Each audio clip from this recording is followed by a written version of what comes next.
Chelsea Football Club is the land of injury. The reality is Christopher Nkunku now has picked up a knock and won't be starting in tomorrow's game. We got Romeo Lavia and Leslie Ogochukwu out for not days but weeks. And finally we got the update for Chelsea versus Preston and the breakdown of the press conference. Pochettino had a lot to say about Conor Gallagher, about injuries, and more importantly around Petrovic and Desassi's reason for playing right back. Wait till you hear this. Oh, and finally Pochettino gives you the biggest load of waffle to why we have goalkeepers on the bench. Not one, but two goalkeepers. Wait till you hear this, because it's absolutely pathetic from him. I don't think he should be doing this. It really paints a bad picture of him. And I think he's actually a very honest and pleasant man. And then I'll give you an update on Datro Fofana's loan being cut, apparently, what's happening with Santos, and more importantly, Trevor Chalobah potentially leaving the football club. Can't lie to you, I still can't believe we're selling it. But let's get into the video. First thing you need to do is hit the like button.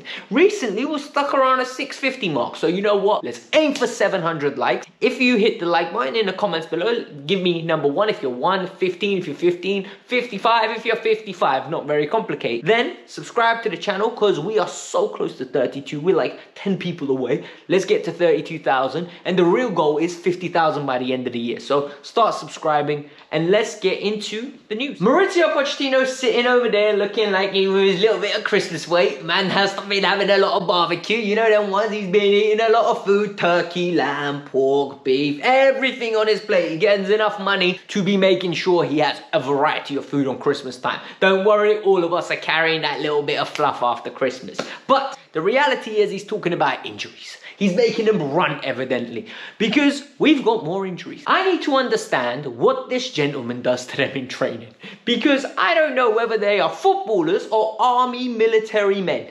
Because how can they be always battered and bruised after training to the point where some of them can't play? It looks like Christopher Nkunku has picked up a knock in training, and Christopher Nkunku now will not be playing for Chelsea Football Club tomorrow. He's going to be in the squad, but not starting. And he said, I warned you guys this could happen. Big man, maybe you need to stop breaking these guys in training. And there's a fine line between what's going on here. Evidently, this is just growing pains of an individual coming back after not playing football for 6 months. But there must be something wrong with the way we train. It must be either too physical, these players must be brittle, or more importantly, we have no clue what we're doing. So literally players are just getting injured and we're getting like diagnoses that aren't realistic. And you're going to say, Alex, how do you know this? Because we've got Carney Chukwuemeka and Ben Chilwell. Pictures every day on Chelsea this week. Ah, Chili's back in training. Carney's back in training. Oh my God, full program. They're going to be playing. Everything's happy days. Everyone's getting excited. I'm getting excited. I'm like, oh my God, we got an 8 that can receive the ball on the back foot, run straight into the number 10 role and be in the defense. We got an 8 that can dribble. We've got an 8 that can put a challenge in. We're getting Carney back. Then I'm like, you know what? Maybe Ben Chilwell comes back. Basic Ben is back. Left back, solid, reliable, safe. Like, we don't even need the build-up play. Just get Levi out of left back. Both of them are not available for tomorrow's game. Pochettino confirms it. He says, look, they've just not done enough physical work. We're going to reassess them for the Middlesbrough game. But as of tomorrow, they're not fit and ready. And then I have to ask the question. If Badiashile is only back next week, what are we doing in training? Like, really, what are you preparing these men for? Then there's the age-old problem with what do we do with Andreas Santos? And for those of you that don't know who Andreas Santos is, he's an 18-year-old centre midfielder from Brazil. He can play the number 6, he can play the number 8. He's not the tallest, but he's a monster in the air on set pieces. So, what are we going to do with Andreas Santos? He has returned from Nottingham Forest, where Nottingham Forest basically took him on loan. Chelsea were under the assumption that Nottingham Forest are going to sell midfielders. They did the opposite. They signed 2 experienced midfielders, which meant Santos isn't playing at all. And this is where problems arise, because now we've wasted 4 months of his development. He's back at Chelsea Football Club and he's in a predicament. Mauricio Pochettino openly said, we need to decide what we're going to do with him. Because you can't just loan him again. And I think this is where the system is really broken. You loan him now, he's going somewhere. But he's not going somewhere straight away because he's going to have to go to play for Brazil. He's going to have to go play for Brazil under 20 to qualify for the Olympics. And this happens from next Monday all the way to the early weeks of February. Which means he's gone for at least 4 weeks. So when he comes back, he's going into a team that he doesn't know, and all of a sudden it's March and he's got what, 10 games to play somewhere? I don't know whether this is a good idea. I don't know whether this is a bad idea. Personally, my solution is simple. Mauricio Pochettino confirms that Romeo Lavia is going to be out for weeks. He's got bruised thigh, a quadricep, an issue within his quad. And he also confirms that Ogochukwu will be out for approximately weeks, not days. Meaning he's out for at least 6 to 8 weeks. Like, that's the way I take it these days. Because if those two are out, we're down to 3 midfielders. Conor Gallagher, Jesus Caicedo, Enzo Fernandez. Keep Andreas Santos. You have to keep Santos in this situation. Matos has gone on loan. Keep Santos, put him on the bench, give him minutes here and there. Because the reality is, we saw what happens, right? Matos got some minutes here and there. Leslie Ogochukwu started some games here and there. Any moment, one of those three could break down. And we don't, because that's just the way our season's been. That's just the way it is. You know that song? Well, because the reality is, what can we do? What can we actually do? Like, players break down like they're made out of glass at this club. So keep him. Do not loan him out. People are saying send him to the championship. I get it. You want to send him out to the championship. You want him to play some football, some men's football. But I think staying with Pochettino, developing with Pochettino, building a relationship and earning trust minutes, what Gilchrist is doing right now, is a lot better than going and playing 10 championship games, my personal opinion. The next one is actually very interesting. So he got asked about Conor Gallagher again, and he basically just reiterated what I've been saying. Pochettino is an individual that doesn't even know if he's going to be at the club, let alone if Conor Gallagher is going to be at the club next week. He basically said, I can't promise anything. The only people that can promise you, and he went really diplomatic, he said, it's Conor Gallagher, that he's going to be here for the next 18 months, and the club, if he's going to resign. Otherwise, no one else knows. And that's the honest truth, peeps. I think a lot of people are wanting a definitive answer. I think what a lot of people haven't realized is Conor's not up for sale. Like, the club are not saying, come and buy Conor. The club are saying, if you want Conor, we have a price and we can talk. That's a completely different conversation. Like, that is a completely different rhetoric. There's assumptions placed into it, so it's very interesting to see. And I'm actually really looking forward to what happens with Conor Gallagher.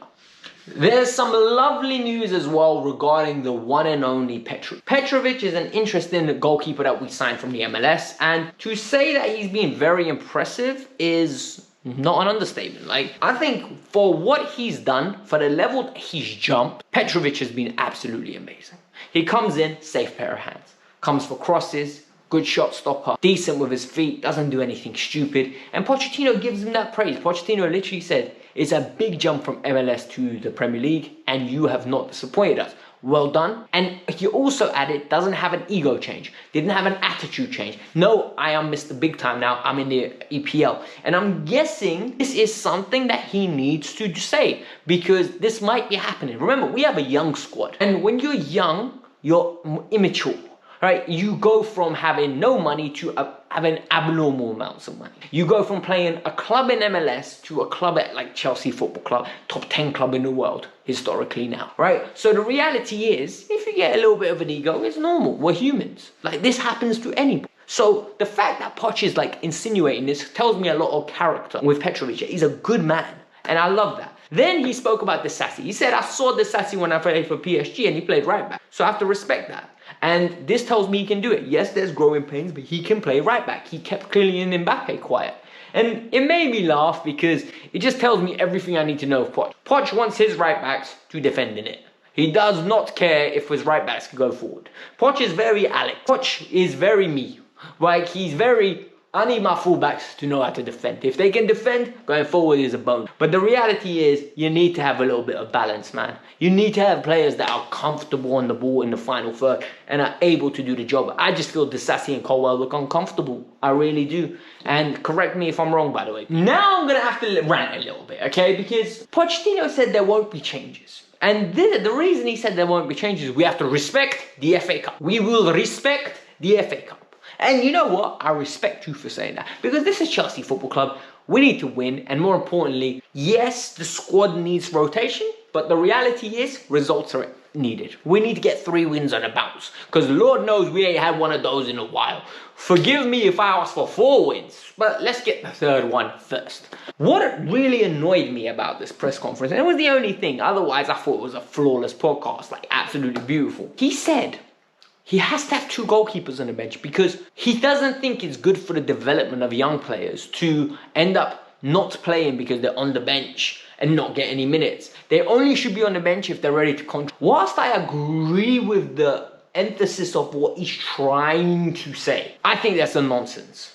Because yes, they should be competent enough to contribute. But you can't convince me a left back in the youth system who's 20 years old, 19 years old, is worse than Levi Colwill than at left back, or worse than a right back is worse than Disasi, because those players are new to the position. These other players aren't new to the position. They know how to do the position for years. The only thing that they might struggle with is the physicality of the men's game. But some people have already been out on loan. For example, Studge, the one that just came back from Peterborough. He's played at League One level, so physicality will be there. Evidently, he's a better option at left back, in my opinion, than Levi Colwill.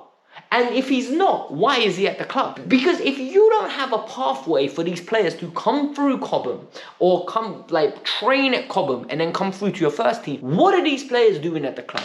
If they're not good enough, sell them or develop them to the point where you get rid of them. Because we're wasting time. Valuable minutes could be getting earned. And he's not giving it to young kids. And sometimes I think having two goalkeepers is just overkill. What about the goalkeeper that made it our bench? Stanglen, but I don't know, it's Berg. Something, I don't know his name. I really don't know his name. I just know he's very tall, he's like 6'6". You don't think he needs game time? You don't think he needs to develop? You don't care about his development because he's a goalkeeper? No, I just think it's frustrating. I think it's very lackluster from him to say that. The last but not least update regarding Datro Fofana. It looks like Datro Fofana is going to be coming back to Chelsea after his loan that is being labelled as failure. You know what? He didn't score 15 goals. He's not the new Kylian Mbappe. He's not the new Erling Haaland. He's not the new Heung-min Son. Failure. He did not go somewhere and be successful. How can you just label someone a failure? Let's talk about what this gentleman did. He came from the Austrian League to Chelsea. He had 1 or 2 games, and after that, he just didn't play for Chelsea. He went on loan to Union Berlin, who were a Champions League side, and in his time, he played 4 Champions League games. He played 13 games for Union Berlin out of a possible 18. So he was good enough to play regular minutes there. It's not like he was dead. He also got time to train with a team that has under serious pressure, grow into the German league, be playing the men's league that is better than the Austrians league. Then, more importantly, he got to suffer a little bit. He had to battle to get into the team, get out the team, had a little bit of strop, and he lost the trust of the manager. And the reality is, and this is the fact of the matter, he needs to learn from this. And this is called building character. Hopefully, when he goes to Sevilla on loan, like Fabrizio Romano is saying, he's not going to repeat the mistakes of latter.